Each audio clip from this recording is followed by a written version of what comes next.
Hello, ladies and gentlemen. Today, we are going to be going over a few items that I got at Habitat for Humanity Restore after volunteering there today. So, I think we're just going to get right in started. So yeah. So I got a total of 1, 2, 3, 4, 5, 6 items.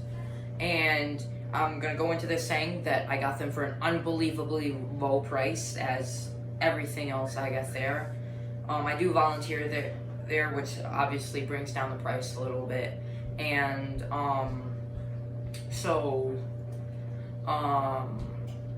yeah, and I just want to say a lot of the work we do there is very, very difficult. Carry a lot of heavy things, a lot of heavy furniture for people. And yeah, so we're gonna right away go into this. I got this. I was informed that this is a drywall knife / saw. And so what you do is you take it and you put it up against the drywall if you want to cut out, like, if you're doing your own electrical work or just need to make a hole in the drywall for some reason. You put it up against the wall and you tap it with the back of your hand, and then you use it like a saw where you do cutting motions and cut out any shape that you need to do. It's very versatile in that sense, although you do have to take it out of the wall and repop it. So the handle is in very good condition, as you can see. There's just a few bits of paint that's not hard to get off. And then the blade is still very sharp, but it's a little bit rusty, so just a little bit of cleanup work on that. So I'm very happy with getting this. Originally I was going to get this for wooden dowels, especially smaller ones in diameter, because if I use the big saw here in the back, that's towards the end of the cut. If I'm not careful, it might break, and it does that 50% of the time. So if I wanted to be more exact, I could use this. I'm not sure if it's going to work now that I know what it's for, but I'm still going to try. So that's item number 1. Alright, the second item. This is a Stanley hand plane.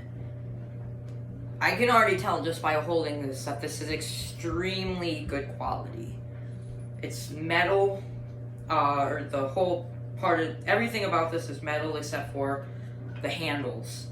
And I could feel the amount of leverage I could put into this. It's a very heavy plane. It's not sure the exact weight. I'd put it at about 5 pounds, maybe 6. And just for some comparison, this is my largest plane that I have right now, and upon doing some research, I believe this is a coffin plane, based off of the shape of it. You could see that it sort of looks like a coffin. But this one, so this is my largest plane. So this one's roughly 50% larger, if not more.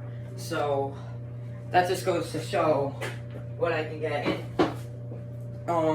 So I chose to get this one. There was a bunch of other planes there today, and this one was not the longest one. There was also a 24-inch plane there.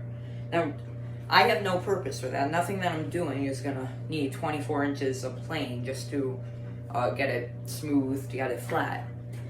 So yeah, it's very high quality. Says it was made in the USA.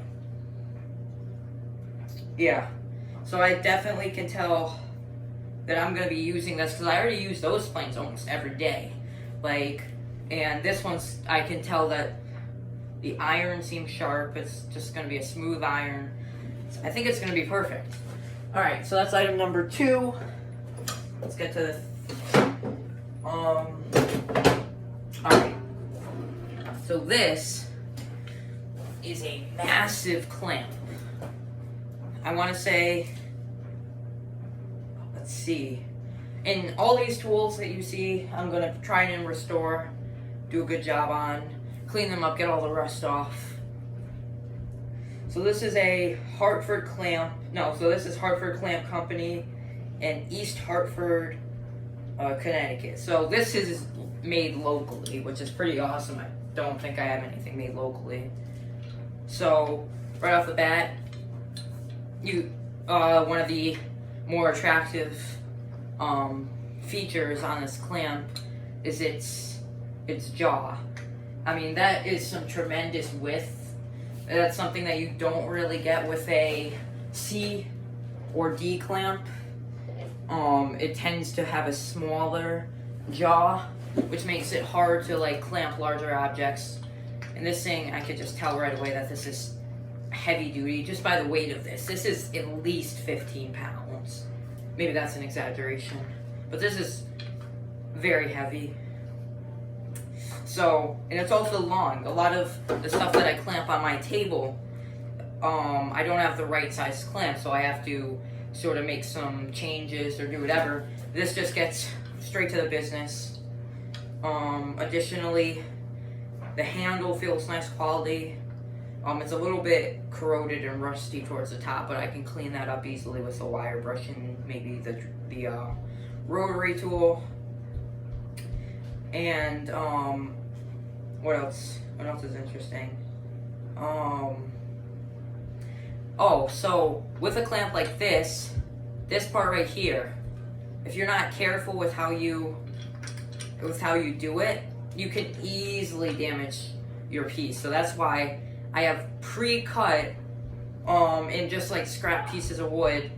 I have little blocks that I've saved. So yeah, this is such a huge clamp that I don't even know if I have quite a few other clamps at the moment. Yeah, so I have a few of the same type generally. I have 6 of those in 3 different sizes, 2 of each. A C clamp and a right angle clamp. So I guess it's not that much. Moving on to the, what is this? The 4th piece. So not much to talk about here.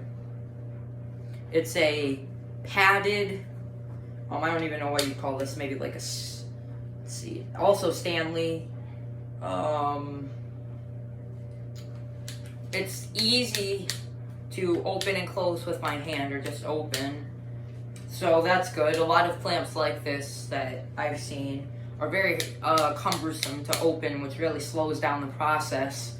Which is not a problem because you want to take your time with everything, but it's not so hard to open. And you don't have to worry about damaging the piece of wood either because it has the padding. And then it has rubberized hand grips too, so you don't get any like cuts or whatever. And then, yeah, so I'd say that it's about maximum jaw is probably about 3 inches, maybe 2.5. Obviously it has a large spring, which is what keeps the tension up, what closes it after being opened. And so, yeah, I'd say this is a good addition to have, especially since I don't have anything like this kind of clamp. It's just a quick way, and it also, unlike other clamps like this, this one can get into small places as well. So it's a very useful thing to have. Another good thing to. Item number 5. This seems to be a winged style C clamp. Now, something strange about this is look how small that jaw is. That's going to be one of the downsides to this. Obviously, I'm going to clean it up. It's very rusty, although there doesn't seem to be any corrosion on the surface. It looks very used. But so I have one other C clamps, and it's much smaller, but it has similar size and jaw, so that's why I was a little bit shocked to see that. But this is always a useful thing. I love these types of clamps. They're just so easy to use, and they've never failed me. So, finally, this, I want to say that this is antique. This is extremely old. This is a old clamp, and I want to say that it's just super nice, all in all. Let me see, let me try and get, there we go, and, alright. So, something cool about these though, you put the piece inside, but also if you have something that's not perfectly parallel, you can get, you can triangulate the shape of the clamp because it has these 2 screws that make it super easy to change the shape. You want to make sure you're going together. And obviously the 2 screws or the 2 tracks are very rusty, but some WD-40 will clean that up right away and make it a lot smoother. It's like, this doesn't seem like something that would be super useful, but if you have an odd shaped thing you have to glue together, like if you had something triangulating with a radius, or maybe not even a radius,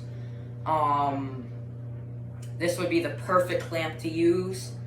I don't foresee myself using this very, very often, but it's always a useful thing to have, especially since it's not even going to take up that much space. And yeah, so those are my items.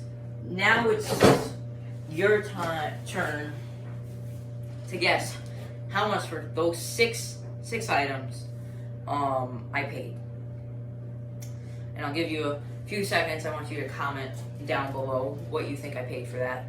And now's a good time to also leave a like and subscribe while you're down there. It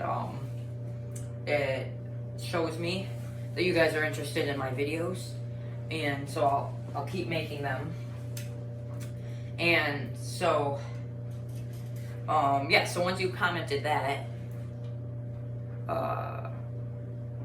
just so think in your head what you got, and I'm just gonna say it's probably a lot lower than what you said.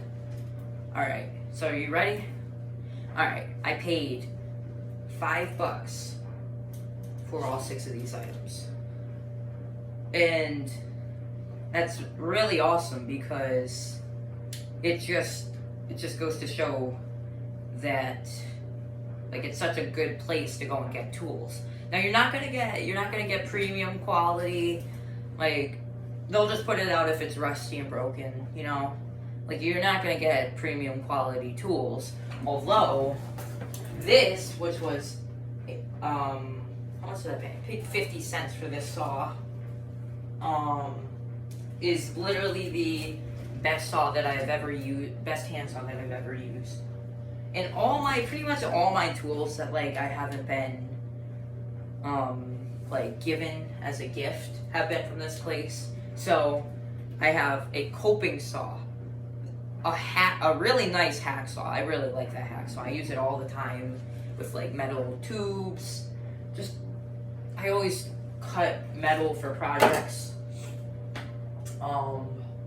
These are really nice tin snips that I got from Restore, and I restored them, and they are really nice. I've used these at least 15 times. I mean, they're really, I sharpened them, I painted it with Rust-Oleum to prevent rusting again. They were super rusty, super corroded, but just with a little bit of experience, it just goes to show what you could actually do with that. What else did I get? Oh, one of my most popular videos on my channel was this, which is Restore. Now, am I ever going to use a forging hammer for forging? Probably not, at least in the near future. But I have used this multiple times where something like a regular hammer might not have enough leverage to just give it a good whack.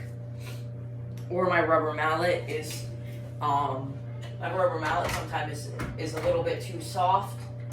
So, yeah. So, I totally recommend that if you live by one, that you go check it out if you're looking for tools. So yeah, with that being said, I'll ask you to please leave a like, subscribe, and comment what you want to see done next. And I will see you guys in the next video.